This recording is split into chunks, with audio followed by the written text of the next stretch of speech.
problema ba, anak?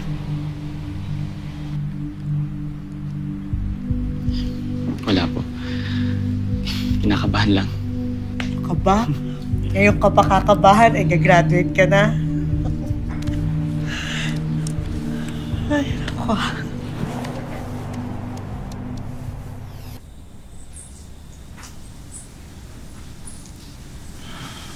Ano sa tingin mo? Sigurado ka na ba dyan sa decision mo? Nagigilty kasi ako kay mama. Nalilihim ako sa kanya. Eh, bakit naman kasi hindi mo pa sinabi mo? Kasi naman ganun kadali lang yun.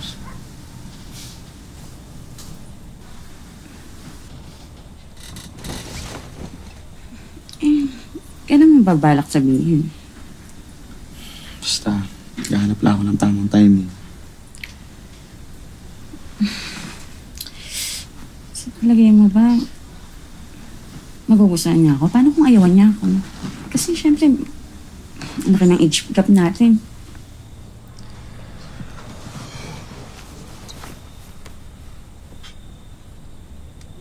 Mabait yun si mama.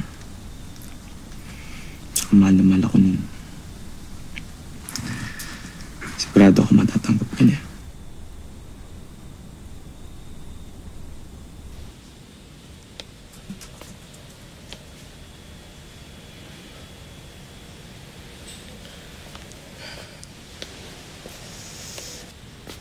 Oh, Ma. Ating gabi na. Bakit kising ka pa? Ay, nako. Hindi kaya dapat ako yung nagtatanong sa iyo niyan. Parang napapadalas yung pag-uwi mo ng gabi. Nagkaroon kami ng reunion ng mga classmates ko.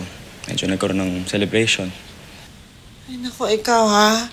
Yung mga job offers mo, opportunities yun. Baka mamaya pinababayaan mo na. Future mo yan. Ma, just give me 1 week, okay? After 1 week, focus na ako sa work. Bahala ka.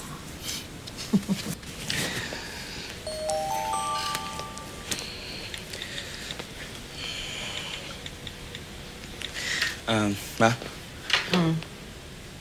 May gagawin ka ba sa Thursday? Thursday? Parang wala naman. Bakit? Wala lang. Block off mo naman eh. Let's have dinner. Dinner? Nako, gastos lang yan kung lalabas tayo. Magluluto na lang kita dito. Hindi naman. Nakapag-reserve na ako ng restaurant. Sige na, umuo ka na lang.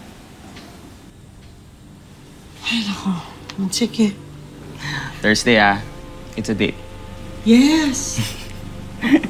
Good night, ha? Good night. Good night. Sige, pahinga ka na.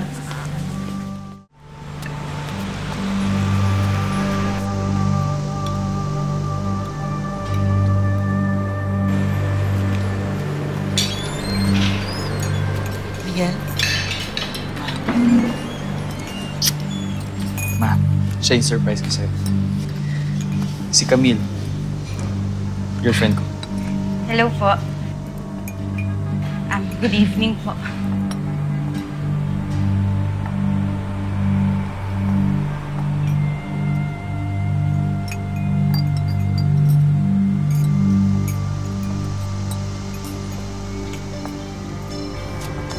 Ma?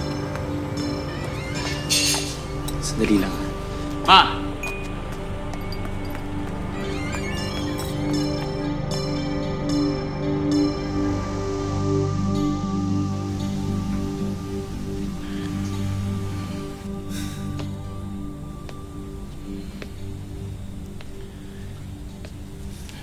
Ma,